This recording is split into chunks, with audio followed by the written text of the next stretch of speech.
We are the Tribulation Saints.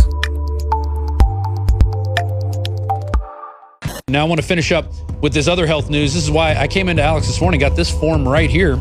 It's the 2016-17 seasonal flu vaccine consent form. Please complete the entire form and sign. Incomplete forms will not be accepted. They want all this information. They want your insurance information. And then here, this is the juicy right here, guys. Look at that. Yes, I want to help protect my family and community from flu by allowing my child to receive a flu vaccine. That's the checkbox, yes. Now, no, I do not wish to help protect my family and community by allowing my child to participate. And then they want a reason. They want a reason why you don't want to participate. And then you got to sign it. And they put a little bit of information here on the back, which doesn't show that much. This is the insert you get from the doctor when they say, oh, here's the insert, when it's not. This is an actual flu vaccine insert. That's what it is, okay? It's many pages long. And I've only got a few things highlighted in here. You should go through and read this. Here's another flu vaccine insert. Here's another one, okay? This is what they look like. They're not a page, okay? And if you care about your child, you should read an insert and see what's in it.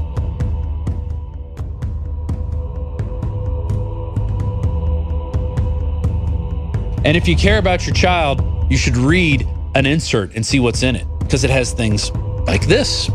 Oh, well, first it talks about how, they say a pregnant woman should get her flu shot. Here it says it's never been tested on reproductive systems, on reproductive health, or damaging a fetus, yet they tell pregnant women to get them. But they've never tested it on them. Oh, here's the multi-dose vaccine, contains 12 micrograms of mercury. 12 micrograms of mercury. 12 micrograms of mercury. That's the 0.25 milliliter dose.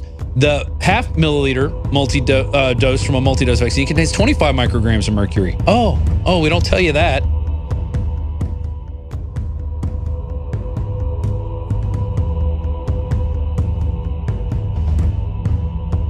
Here's my favorite right here. Carcinogenesis, mutagenesis, and impairment of fertility. It's never been evaluated for carcinogenic or mutagenic potential. A reproductive study of female rabbits vaccinated with Fluzone is performed, and they have no evidence of impairment of fertility, but they've never tested to see if it causes cancer. And we know the polio vaccine had the SV40 virus in it, caused cancer in lots of people, and cancer rates are exploding, and yet they want your young child to get vaccinated with the flu shot. And if you don't, they want to know a reason why. The school should not be involved, even though we've already signed the forms that they tell you to sign to get your kid into school that says, we're opting out. We're opting out, bro. We don't want to be part of your medical paradigm, which is keeping kids sick. Rob, even the people who are vaccine advocates admit that the flu vaccine is not effective, okay? And what we're going to see is the way that they're applying this pressure point through school. We see this happening in California this year. Remember, it was this year, the school year, where people in California is like, you're not going to put a new kid in the California system. Even private schools, okay, they ban it. You can't get your kids educated, sign them up for school. They're putting this block in there unless you get vaccines. This is from USA Today. Flu shot only 19% effective this winter. That was in 2015. Well, they've gotten a little better. I will give them that. Now they're saying that only fails half the time. And that's it. That came out in April. They're saying it's only going to fail half the time.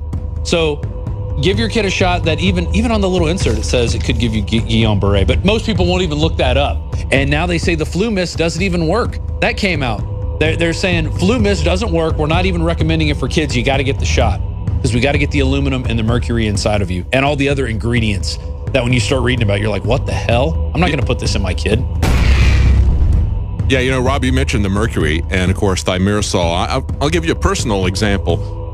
Decades ago, when I started to get contact lenses, I would put the solution in my eyes, and they would immediately turn blood red and start burning, okay? So I stopped using contacts altogether.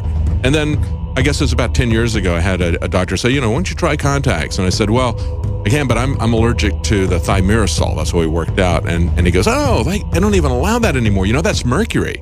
It's like, oh, okay. So they were selling eye drops. Put mercury in your eyes. But they put the thimerosal in the vaccines now because you can't see what it's doing to your body like you can when you drop it in your eyes. Yeah.